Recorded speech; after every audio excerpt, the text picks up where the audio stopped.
Well, welcome everyone. Hi there. Just a real quick introduction here.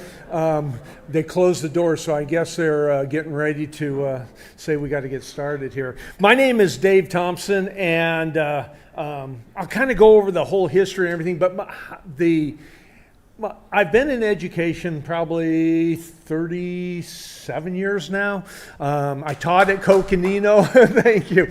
I taught at CocoNuts High School for 21 years, and the last 15 or 16 years I've been as a professor at Northern Arizona University in Flagstaff, Arizona, and actually taught teachers how to teach. I started a program called NAU Teach, which is training secondary math and science teachers. And during that time, all along, I started a robotics team. So, it was great sitting here and watching. I mean, I'm sitting here going, oh my God, I'm in awe of all of you. It's like, oh my gosh, I come from, little lonely Flagstaff, Arizona. And people they all go, wow, you got to the weather out here. It's not what you're used to, right? And I go, no, I've never felt this thing called humidity. And they go, yeah, it's a lot cooler. I go, no, it's a lot hotter. And they go, what do you mean? I said, well, I live at 7,000 feet. We average over 10 feet of snow a year. And people go, wait a minute. Yeah, we're up by the Grand Canyon there. And of course, where all that fire's going on right now, huge 100,000 acre fire, and everything burnt the north rim of the Grand Canyon. So yeah, that's only about 70 minutes away from my house. Okay, but I don't want to get started on this. What I need you guys to do for me, if you will, I want you to just kind of close your eyes for a second. Okay, your eyes aren't closed, but okay, close your eyes for a second here, and I want you to think about something. I want to think about your team. I want to think about some crazy story I want you to think about those times that you're working with the kids and go, oh my God, I cannot believe they did this. Okay? Oh my gosh, they would never do something like this. Do you have some of those stories? Do you have a few of them? Okay, what we're going to do is we're going to share some of those for a second. Okay? So if any of you had a similar experience, I want you to stand up. Okay? So I'll give you just a couple of mine.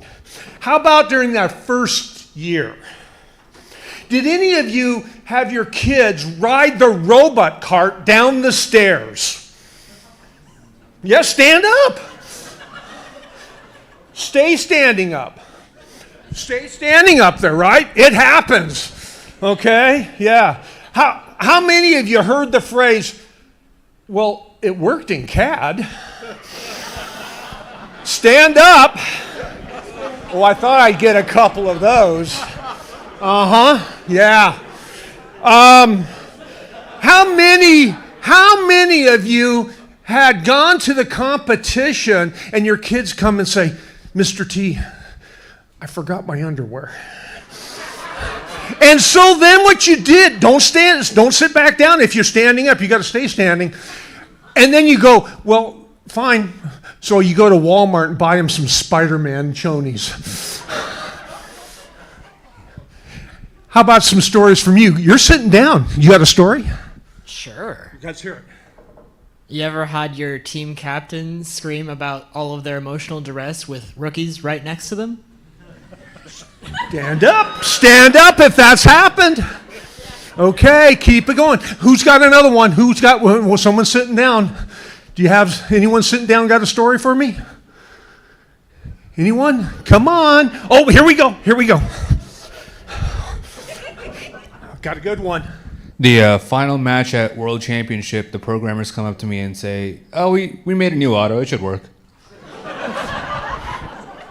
Look at that. I've got that written down right here, number 4. It happened to me too. Okay, anyone else? Okay.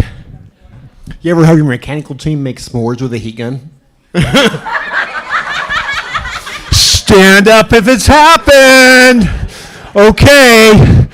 How many of you went to competition and you said, okay, trailer's all packed. We just drove for 8 hours. Everything's all set. You've got it all packed, right? Everything's good. And they left a key component back at the build space, like the driver's station. Bumpers, yeah, there we go. You got one for me? Sure.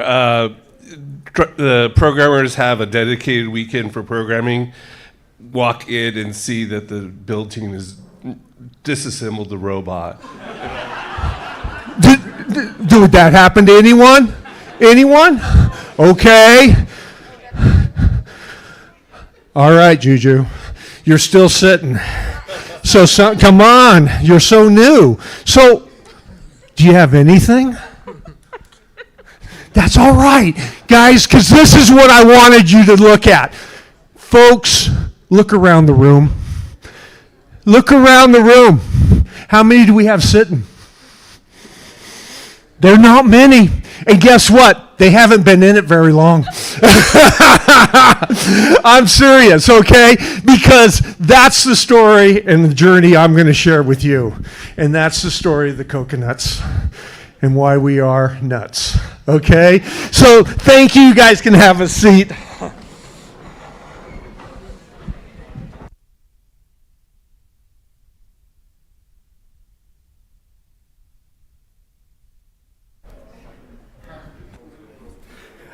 I do have to tell one other story I didn't bring up here. How many of you ever had one of your students forget to bring their ID to a plane at the airport, right? All right, got a couple, but I'm going to go further with it. They were on the no-fly list.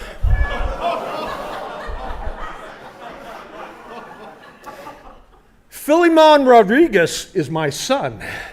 He's with me. We got him to competition. I had to adopt him that day. So, I am serious. These are all true stories.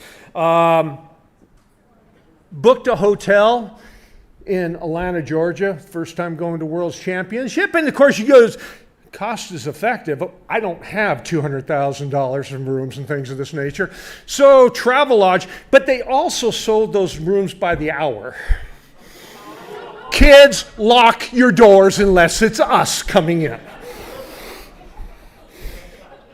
We've gone the whole gamut, folks. It's been fun.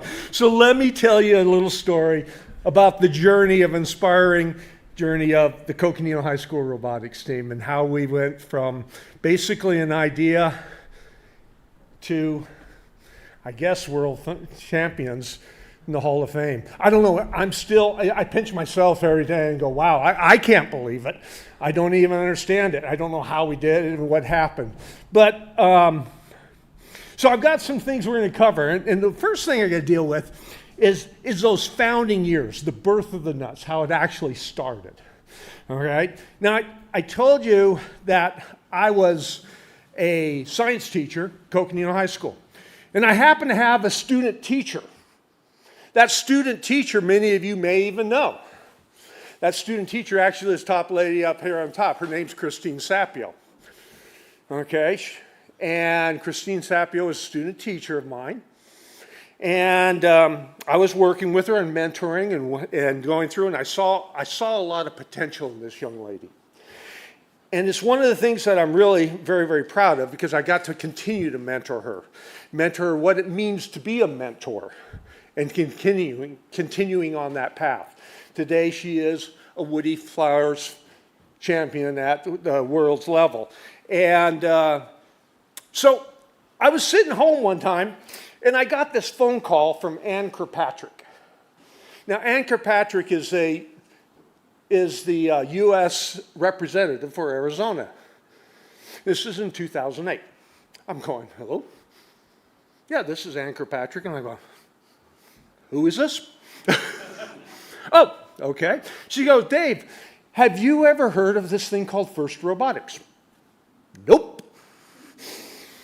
And he said, well, you're a leader in science education. You've started all these programs. You've done this. Will you go check it out for me? Okay.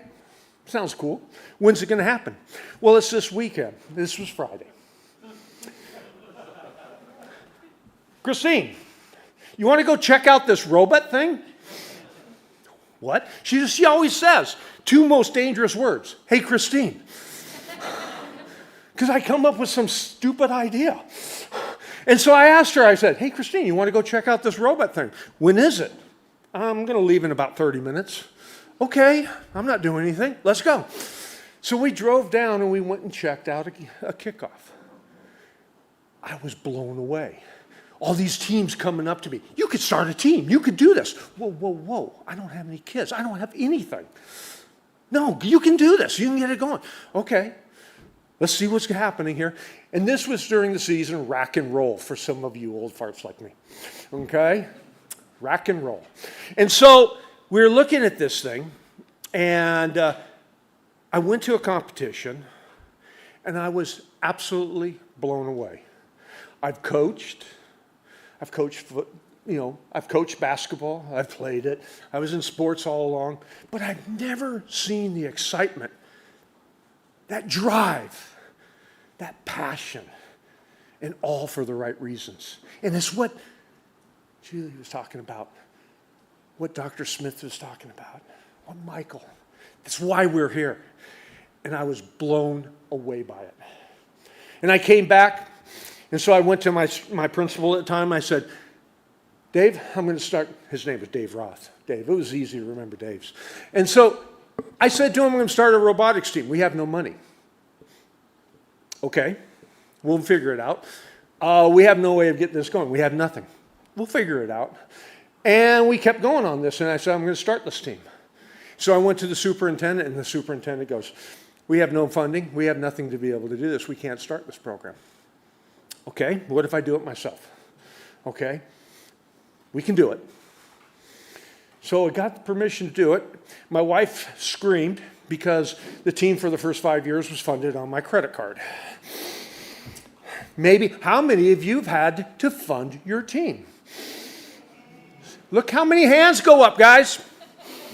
Praying that I would get paid back, that I would get money from these things and see. Because I had a dream, I had a belief it was going to happen. I continued to work with Hunter. That first year we had 8 students, 8 freshman boys, and 1 sophomore girl. That was Maddie right up there, the sophomore girl. Thank God for Maddie. Without Maddie, I would have killed every one of those sophomore boys, or those freshman boys. I say it to their face. And I can do it. A month and a half ago, I actually I performed the service for a founding freshman boy for their marriage because they met during robotics. And he asked if I would do that. So I did. I performed the service for him. I said, you're lucky still to be alive today. Thank Maddie. So Maddie helped out this thing. And it was pretty amazing. We went from going to kill these kids because we didn't know what we were doing. We had no idea. You've got to understand, there is not another team north of Phoenix. Well, that's a 2.5-hour drive for me to go down. 3 hours to go see a team down in Phoenix. All right? Which isn't a problem. Actually, 3 hours is nothing. That's like a 15-minute drive. I could cover 3 states here. But we'd go down, and I had no idea what was going on. Absolutely nothing. Christine and I are sitting there pulling our hairs out. We're going, and I don't have that much left. And we were sitting there working with these guys, and all we were honestly doing was trying to build a team. So we were working on teamwork. Because I didn't know. There was nothing about, what's a robot? We had no idea. We continued this process. And then all of a sudden, by the time I couldn't take it anymore, and I was going to kill these kids as they're driving the robot carts down the stairs, doing everything else in their mind, because we didn't have any goals at that point. Something came up, and there was this brand new program they were going to try called First Tech Challenge. And we have funding available for you. We said, let's do it. Let's get anything to get these kids doing something, okay? Because we didn't have any parts or anything like that. So we did. We said, okay, we fill out paper. Next thing we know, we got a First Tech Challenge kit. We're set. We're opening up the book. We're going through, how do we build this thing? What do we do? We built it. Oh, we got that kit November 17th. State competition was December 1st. You do the math. We had 13 days with that kit. 13 days. Anything's possible with FIRST. We took that kit and we had 13 days with that first bot. Then we had December 1st come down. We had to drive to Phoenix. We drove in a blizzard. Today they wouldn't even let us leave. They'd say, no, you're staying. We drove down. We actually got stopped along the way because we couldn't go any further. It was funny. We actually put up tarps and everything so people could actually go to the bathroom. As we're driving down to Phoenix, we arrived 3.5 hours late. It took us 6.5 hours to get down to Phoenix. And we get there. And as we're driving down and sitting there reading through things, the kids go to me and they say, hey, Mr. T, Ms. Sapio, do you realize we have a judging interview? What? What do you mean?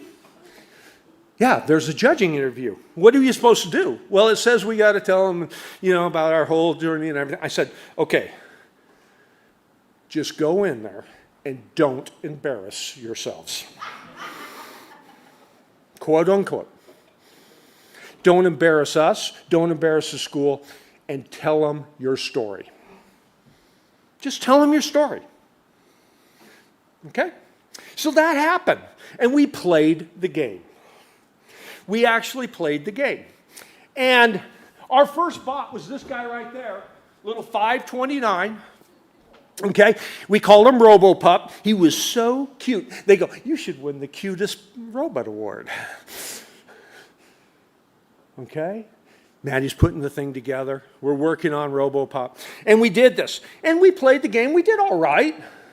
Because there was other bots that were better and all this. And it was great. And we continue to play the game. And they get to awards. Okay, they get to the awards. And Christine and I are sitting there. Oh, God, thank God we had something to do with these kids now. So, honestly, we're sitting there. And we're sitting together and we're just kind of talking and everything. They're going through it. And they get to this Inspire Award. And they go, the judges start reading. And they go, this team was inspired by a frozen squirrel named Rocky. What? We looked at it and go, what? Well, the frozen squirrel, it's a funny story because you got to hear it. I taught all sciences. I did not have funding available for fetal pigs. And I was in teaching biology and everything, but I could get squirrels, and I had them in the freezer. Please don't get angry, okay? But they made great introductions so I could go through musculature and, skeletal and everything about it, don't differ. I said, okay, cool. And the kids found them. And once the kids found them, they wanted to be called the frozen squirrels. Thank God for Christine, because she says, do you understand when you come up with a name, it's branding. You're going to keep that name. You want to be the frozen squirrels? Yeah. Maddie's like, no. So ultimately, the frozen squirrels became the CocoNuts. The CocoNuts because from Coconino High School on the Coconino Plateau in the Coconino National Forest. And we were nuts to ever even start this thing. So we get through with this, and they start talking, and then they go, this small team was inspired by a frozen squirrel named Rocky. And we go, great. And they win the Inspire Award. And we go up to the field. We stand there in this field and we're going, great. What's this mean? And we get this award. We put a medal around us. And I'm like, great. And they go, and they earned a trip to Worlds. What's that? What do you mean Worlds? Where's that at? It's in Atlanta, Georgia. Okay. We got another bot to build because we had an FRC team that we were starting. Okay, so we forgot it and we backdoored it. We took little RoboPup and we'd ask the kids, hey, do you want to make any changes or anything? You got, you feel pretty. No, come on. We took Arizona. We can take the world. Okay. That's what you want. Okay, so we did it. So we sat there and we started our FRC season. Overdrive. Kind of went around. Another funny story about the nuts. You know why you can't use any noise makers on your robot?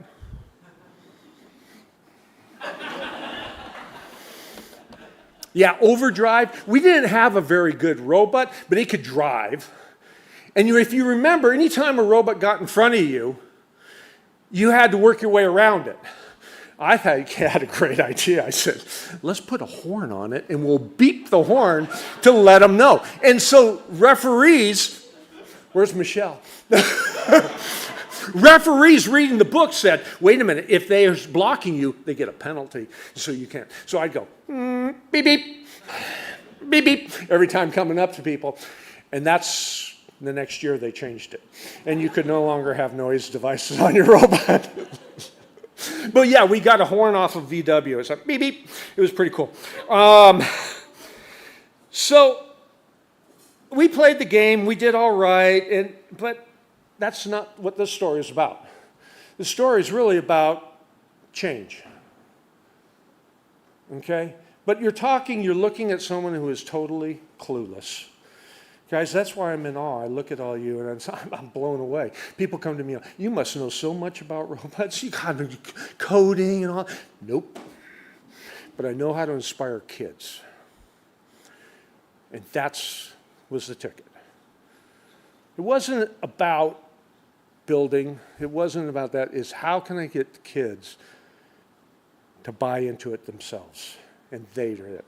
So we had a great season, and then all of a sudden came up, we got to go to Worlds. We had to raise money, and we had it, but that was cool. We got it. Christine's actually puts the robot on the conveyor. It fit in a box about this big, and put it in, and it goes, and beep, beeps. That's mine. Goes through, and thank goodness the regional director was on that flight too. They said, no, it's a robot. You're fine. You can let it go. All the batteries, everything was in luggage and stuff like that. It was great. But we go to Worlds, and World Championship is in Atlanta, Georgia. And in fact, there's RoboPup playing in his first match, and it was so funny. Take a look, because RoboPup is kind of little. In its very first match, it goes up against the Einstein daughters, and burns up every single one of its motors. We don't have any other motors. We have no spare parts. We had what came in the kit. It sat for 2 days. We ended 99th out of 100. We didn't end at 100th. We ended 99th out of 100. And you know what? It was the best thing for those kids. Because something else happened at Worlds. They went through the process, they had it, and you could be demoralized by that, right? You could be shut down and say, oh God, this is terrible. But something else happened. They also, during the award ceremony and all that, for FRC, they were able to watch a team they knew of. Team 842. Falcon Robotics. Now, maybe you know of them. Some of you shaking your head, yes. Well, I know the real Freddie and Cameron very well. All right. If you've ever heard the story about the high school team that beat MIT in the underwater robotics program, that's not the real story. The real story is that Cameron and Freddie changed the culture of a school. A failing school that actually changed into a STEM magnet school through a robotics program. And our kids sat up there and they saw that. And when they saw that, they saw something bigger. And if anyone ever says, does worlds change lives? Worlds does change lives. I was talking, this young lady. It does. And so they saw this. Yeah, the hotel selection, the motors, all that, guess what? It didn't matter. What they saw was something much bigger. And the story changed. So we got back home and we had to start thinking about growth. And so what happened is when we got back from Worlds and we did the debrief like all you're talking about, and we actually said, well, how'd this season go? And the kids all said, we want to go back to Worlds.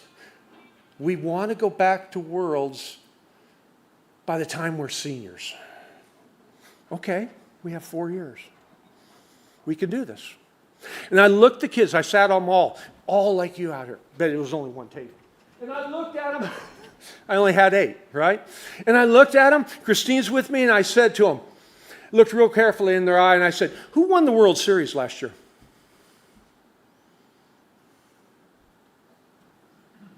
Yeah, like you, none of them could answer.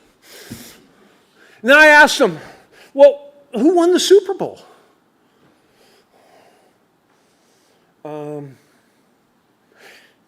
And understand, that person that I married, he actually was the quarterback of the football team at CocoNuts High School. So we're not talking he shouldn't have known. He couldn't name him who won. And I looked at him and I said, well, who wrote E equals MC squared? Oh, Albert Einstein. Now, wait a minute. Who said one small step for man? Neil Armstrong. One giant leap for mankind. I go, now, wait a minute. How come you know that? How come you know that, but you don't know a world champion? And they go, well, they changed culture. I go, okay. There's 2 ways we're going to get to Worlds. You can win a regional competition, or you can make an impact, change culture. Now, in 4 years, you're going to graduate, and we're going to have new team members. What do you want to be remembered for at CocoNuts High School? And I grabbed Christine. I said, let's get out of the room. They've got a decision to make. I said, it's you. It's your choice. I'll work with you. We'll find mentors. We'll build a robot. We can build one that'll win a competition. I don't have a problem with that. Or we can change culture. The choice is yours. You let me know what you want to do. And we walked out of the room. So Christine and I walked out of that room. And we walked out of that room, came back 30 minutes later, and the kids looked at us all and they said, we want to change culture. And I said, then let's start today. There is no robotics programs in northern Arizona. None. Let's make it happen. And that was the birth of our mission statement, that we were not going to allow any team to, one, not have the support that we did. We shouldn't have, I forgot one other. How many of you wanted to quit halfway through your season the first time? How many of you wanted to just say, I cannot do this anymore? Well, Christine and I were there every night crying on each other's shoulders, going, why are we doing this? For what reason? And they continued. But you know what? We wanted to change culture. And we said the only way we're going to change culture is start changing it at home. And so there's no robotics in northern Arizona, so we said we got to start them. And just like we've heard with these others mentors telling us, we had to start young. I was teaching AP physics. I was teaching AP biology. I was teaching all these levels. I did not want my seniors. I didn't want to have to change them. So that next semester, I was able to hire that young lady called Christine Sapio, who's still working there, and mentor her, continue to mentor her until I could walk away from those programs and go to the university and continue to do that. Well, that first year, then what we did is I said, let's start some FLO teams. Let's get them going. So I call up first, because I don't know better. I've always opened mouth and insert foot. And I call up first and I say, I want to go ahead and run a regional or qualifier route in Flagstaff, Arizona. How many teams do you have? None. How far away are they from the nearest team? About 200 miles.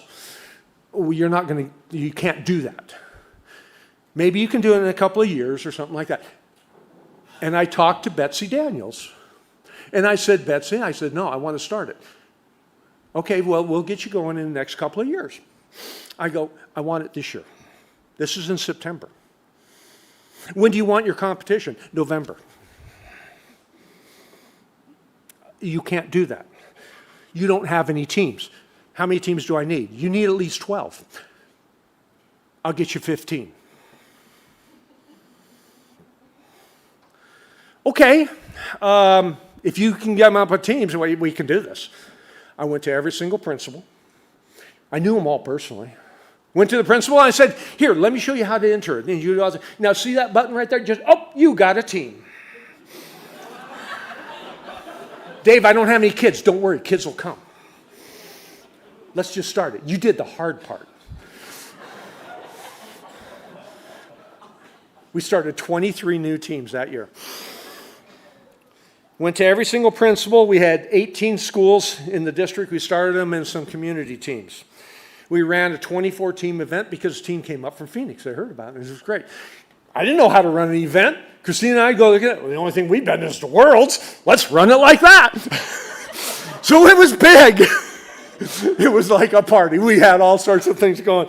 And teams started loving it. And they're going, we got to go up there. So now we got all these teams coming up to us. They loved it. And so we ran that event. And now still today, we continue to run the event. Now it's biggest in the state. We run about a 48-team event every single year with them. And this was all going. And I'm like, we can't continue this. We got to help. We got to start training coaches. Well, Christine is like, well, I want to work on my master's. Well, okay. I'm a doctor at the university. I'll tell you what. Why don't you work on a project to develop curriculum for FLL coaches? Oh, that sounds great. Okay, we got some meal programs. We'll have to go through all this, but yes, we can do it. So I sponsored her, and we continued doing it. She wrote curriculum.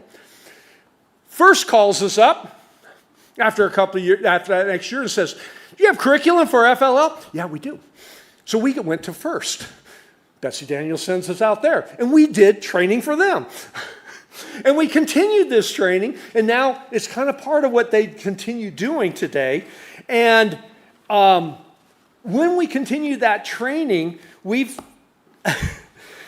just basically worked with just what we knew. I mean, we didn't know better, so we continued doing these things. We had limitations. We did not have funding and anything like that, so we just went ahead and we overcame them. That next year, 2009, we actually won our first regional chairman's award as a second-year team. When the judges looked at us, they go, this team has something special. I don't know. Maybe they're going to be a flash in the pan and be gone. But they saw something in us, and they took us. That was our first regional award. We received 13 more of those continuing on this journey every single year. And what happened is they took a chance on us because of a vision and a mission that no team was going to not have support. Because we believed in the mission that every team would have support. They would not go through what we went through. I did not want them to stop. And there was nothing in northern Arizona. So we continued that. We continued to work with them. And then ultimately what happened is First calls us up. In 2009, 2010, I think it was, 2009, 10. And First calls us up and said, hey, there's this program, FTC, and it's going to die in Arizona because it's down. There's only 6 or 8 teams, and we're going to lose it. Would you be willing to take it? Okay. What are we going to do? So we said, yeah, we'll take it. We'll run it. So Christine and I are the program delivery partners, but we gave them a caveat. We said the only way we'll take it is if the nuts are the organization partner. They run it. That's not happening. Why not? Well, it has to be like a university or organization like New England First and all these. No, it's the team. The team will run it. Funding will go through the team. Funding will do it, all decisions. So people say, yeah, they run a program. They run the program for the state of Arizona. We took that team from over the years. We started with the 8 teams. We now have over 100 in FTC running the program because we wanted to build it and give them more and more and more, give them qualifiers and do this. And the FTC program run by the CocoNuts, myself as the PDP, the CocoNuts as the PDO. So every year, yes, they got to go through it. And you know what? It kept going and going. There were milestones and turning points through this whole thing. But ultimately, what came down was we started looking at things like we were doing, like everyone's talking, all these different outreach events. We had to do, provide opportunities for other and show what was going on. So yeah, we made STEM events across. We were going everywhere, county fair, yeah, parades, everything that we've heard people talking about. Advocacy was big. We started advocacy in Arizona, and that's at the national at the state capitol. So they've been to NAC every year, doing it as well and learning the programs. And so what we've continued to do with that is they had so much stuff. It was amazing. And that's why they were successful. But there was still a problem. I mean, we started one, many of you don't know, that Apollo astronauts trained in Flagstaff, Arizona because of the cinder cones and the volcanic fields up there, and that's where they actually trained. And so 50 years, 2019 was the 50th anniversary of the Apollo landing. I knew it very well because I was actually born on the day, and I remember the day and everything where I was sitting. And when they were talking about that. But NASA asked us if we'd build a rover for them, a little rover, and we built that. That's actually an FTC. Danny can probably help me out with what that game was. And we built the thing, and it was shown all over for these outreach events. And I just got to give it was the but. And I said this last about 5 years to Christine. Absolutely amazing documentation. And you probably heard in other sessions about documentation and doing this thing. But the problem was, guys, it wasn't a checklist. Oh, do this, do this, do this. No. It was incredible. They did amazing things. But what was the thing that probably turned it over the edge? I said, you know what? If I look at 2009 chairman's submission to 2020, well, that's COVID, 2019, you know what? They're about the same. You guys do way too much, but they're about the same. It really there wasn't that spark, that thing that it was. So something had to change. And I'm going to tell you where it changed, and this is what message I got to give you, is it came to home. What's your community?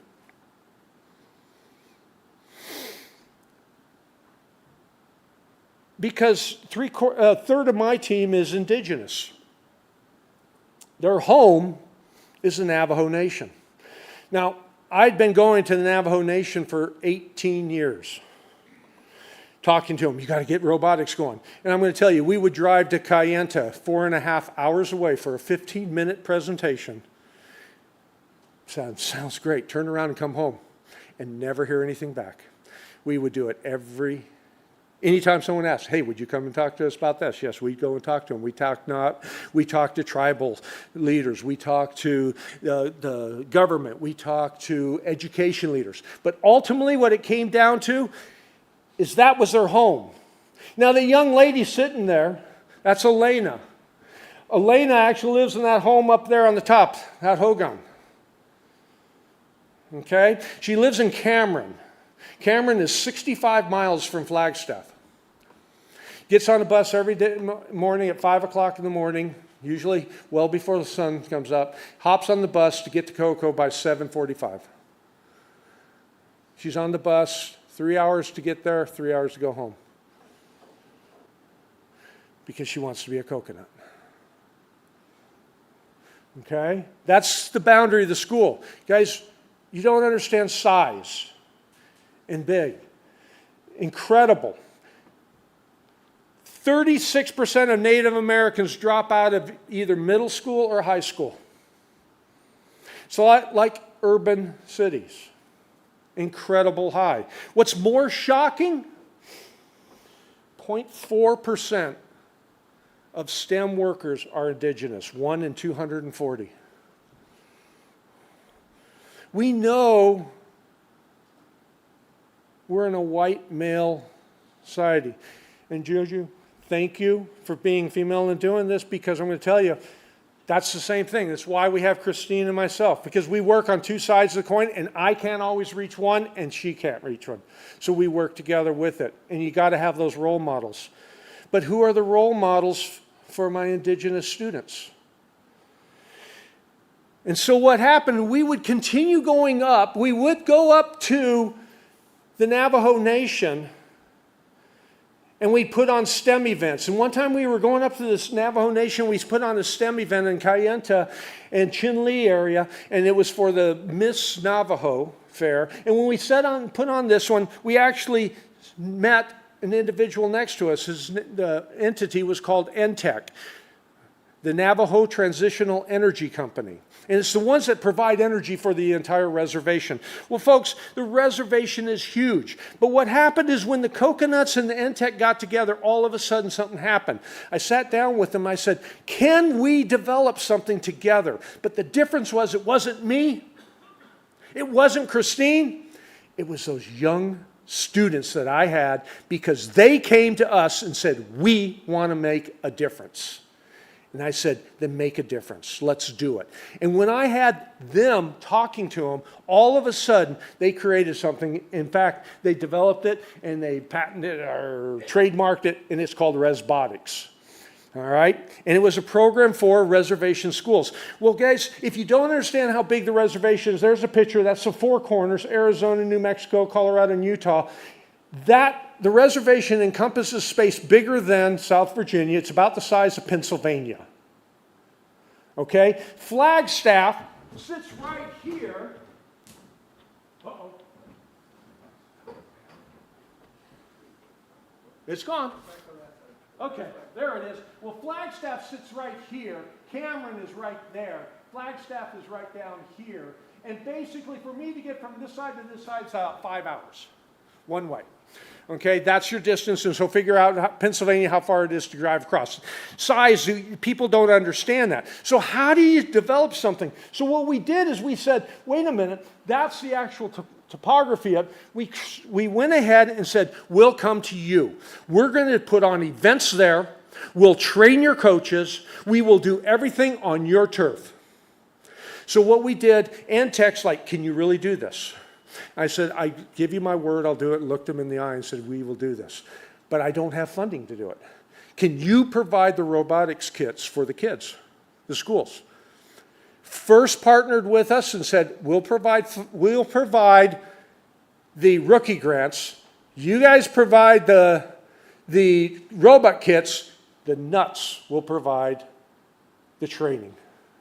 And so we would travel. To show you the travel right there, we would travel. There's Flagstaff going all the way to there, showing you the different times. All those different sites we would go to, and we trained teachers. In our first year, we went ahead and we put on workshops, and we trained 40 new rookie coaches. And we bought 12 new rookie FTC teams. on with the 40 coaches, another 10 this year, and another 15 going on this year. The CocoNuts petitioned for these grants, and we worked together collaboratively with them. And we ran the first ever all-indigenous qualifier on the Navajo Nation at Diné College. I wanted it on a college campus, so we took the kids from wherever they were, and we took them to the conference. By doing so, we cut their travel time. Instead of going to Phoenix or Flagstaff or Albuquerque, we cut their travel time down by about 6 hours one way. Okay? And this is Elena saying it for sure. I'm showing my people that they are capable of far more than what they believe.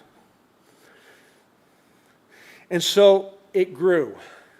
And that program continues to grow to where I went and said, petitioned with FIRST, and I said, could we do an opportunity where they are their own region and they can now have indigenous tribes from wherever come and compete.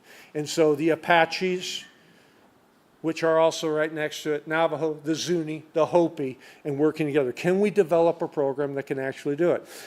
In 2 weeks, I'll be out training students with my students, again, training teachers up there. And the idea and passion came to fruition.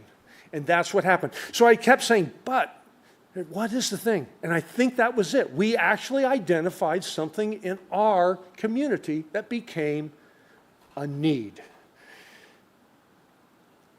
And so these ideas, the passion, they came to fruition.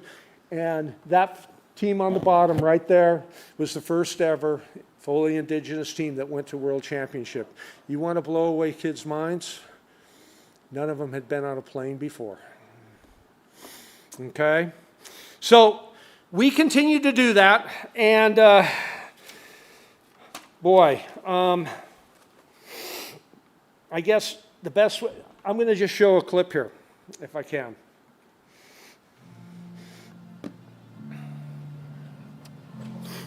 There isn't enough excitement for STEM, not enough passion.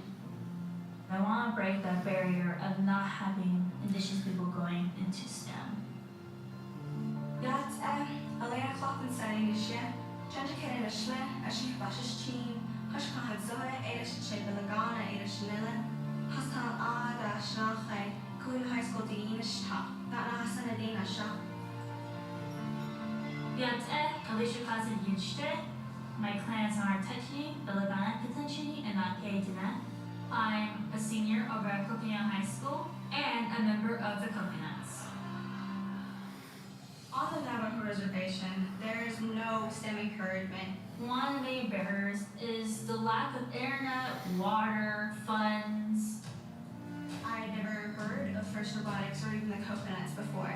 When I saw how my friends were getting involved with it, I got really interested. Everyone's willing to be kind to each other, willing to help you out. I said, I want to be one of them. I first met the CocoNuts at our local mall. I was driving the robot, shooting balls into the bins, when one of the CocoNuts said, "Wow, you're really good driving the robot." I was so happy and so inspired. I really did not know where I'd go to after high school or even if I go to college, but when I got involved with FIRST Robotics, it definitely broadened my horizons of what I thought capable for myself. And now I'm thinking of being a tribal lawyer or an environmental engineer. What really sparked me to saying that I can be a mentor for my people was when I got the Dean's List Award. These complete strangers, the judges, the people around me kept telling me that you can be a leader, that you are a leader. And having that certificate saying that you're a mentor in our first community is what gave me hope and is what changed my life. FIRST Robotics has definitely changed mine. I've been able to inspire my siblings. I taught my little sister how to read and she's going to be part of the first Legal League. When I saw my cousin Roger playing the same robot that I did, it made me cry because it reminded me when I was a little girl, when I had no one to look up to. And now my cousin Roger has an indigenous person to look up to. I just want to bring that passion and that light that FIRST Robotics has brought into my life. to my friends and family. RezBotics stands for Robotics on the Reservation. We've been able to start more than 10 first robotics teams. RezBotics is closing that gap so they don't have to leave their community or come to STEM. The goal was never to leave the reservation. This is my home. I want to help my people. My dream goal for RezBotics is to spread this program throughout all reservations of the nation. To support first is to encourage opportunities for kids that they never thought possible. Our stories are just beginning. Our potential is limitless. Ayahet Ogonet. Hakoshi, thank you for listening.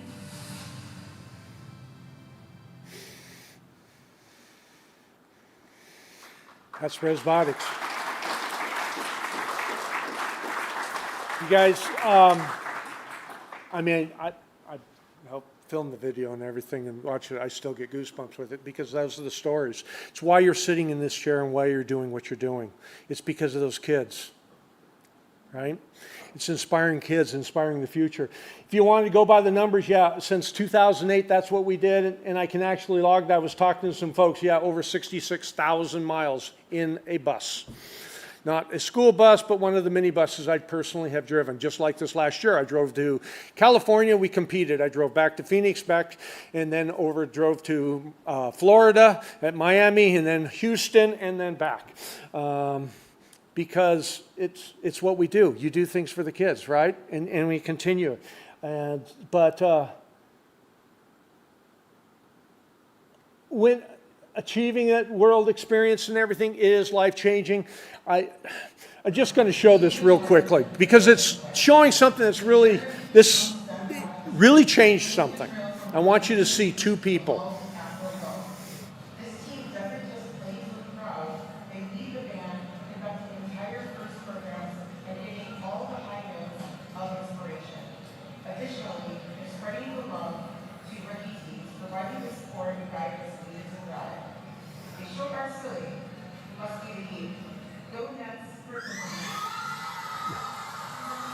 Many of you were there and you saw it. If you saw Christine and I, Diné and Ellie get down on the field, we didn't even realize Dean was down there. But if you look, that's us. It had been 18 years of a dream, of continuing a passion to change STEM education in northern Arizona. So, the picture, that's actually my lead driver, little Kate, she's about 4'3", and went up, but that's just it. We celebrated victory. Folks that are at Hall of Fame here, they know it. It's hard to believe it even happens, and you don't believe it at any point, but the last thing I can state here, those people, why you do it, right there, yeah, those are graduating seniors we had. Well over $3 million in scholarships for that particular group up there. That young lady that we talked about that spoke highly, both of them, that's Alicia. Alicia is now on a full ride scholarship at the University of New Mexico studying environmental engineering. And Elena Klofenstein, who just graduated right now, is getting ready to go to Stanford on a full ride scholarship and will be studying chemical engineering and pre-law. I don't have any kids in the system. I'm too old, okay? Why do we do it? Right there. That's why we do it. We continue to do it. We love it and work with them. These are different stuff that the Nuts have been doing. But lessons learned, I'm just going to leave you with this. Okay, long-term journey, it's a long goal, okay? Define your team's community and find the need and begin your journey. Number one. Number two, okay, is passion. Make sure your kids can talk when they're in there passionately because it's their idea. My kids could talk and would be able to sit in here and talk to you right now passionately about every part of the program. The third thing over there, strengths. Play to your team's strengths. Guys, I'm never going to be the citrus circuits, okay? I have 18 team members. Guess what? We can change the world. You can change it with one. And you know what? You play to your strengths, play to love it. And the last thing I'm going to just say, there's no secret formula. I can't tell you how many people have come up to me, and I bet you I can ask others that have been in the same boat. How'd you win Worlds? What's the secret? The secret's there's no secret, guys. There is absolutely no secret. Rather, make a difference and be proud of it. Don't ever give up. Keep swimming, okay? Just keep going. There's incredible teams across there. They're sitting right here in this room. Do what you're doing. Be proud of it. Thank you for everything you do. Thanks. Thank you.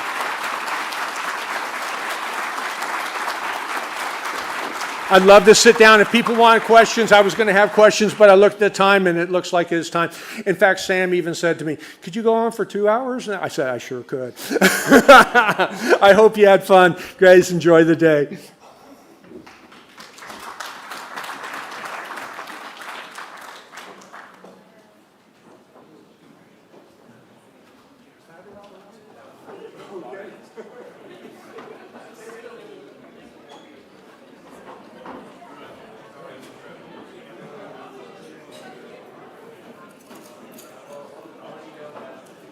Amazing.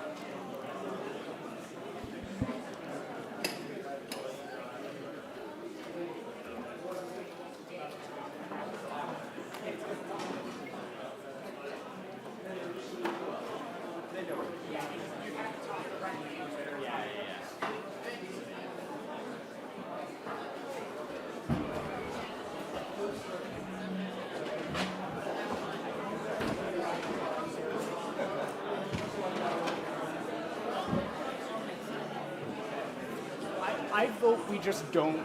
You know? It's not going to stick. We're committed. I mean, I've got some like really good Gorilla Tape in the car. We can try that tomorrow. Thank you so much. It's all right. That was awesome. And I just wanted to say too, we had one of your teams. This is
Check 1 2. Testing 1 2. Check check.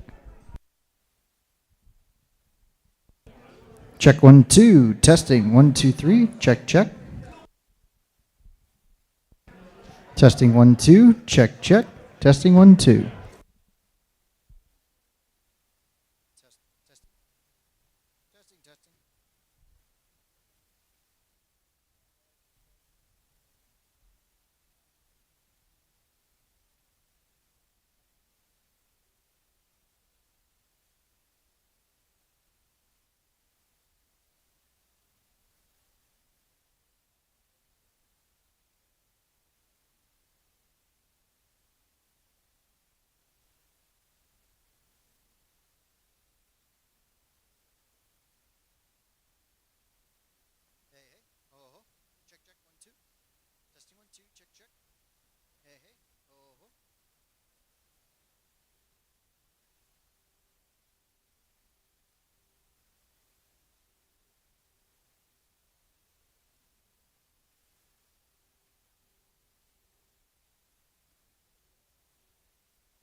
Check 1 2. Check check. Hey hey. Oh ho.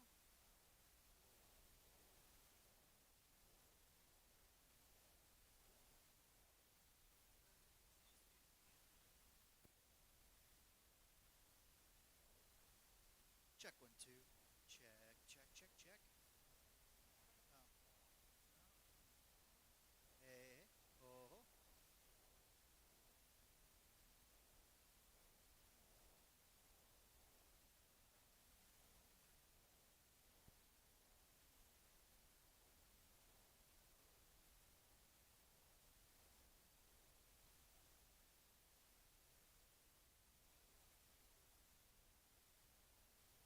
Check check 1 2.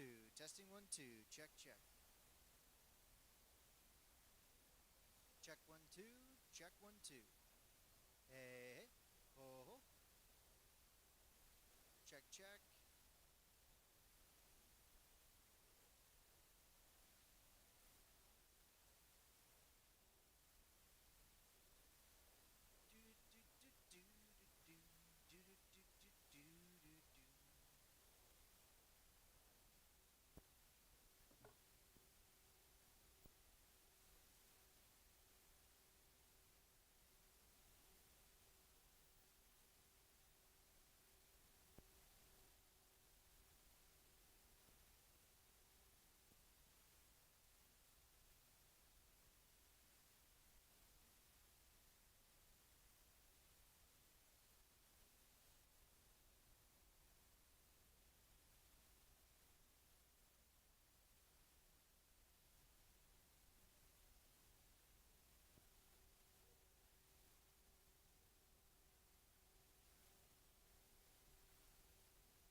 Check 1 2. Testing 1 2. Check check.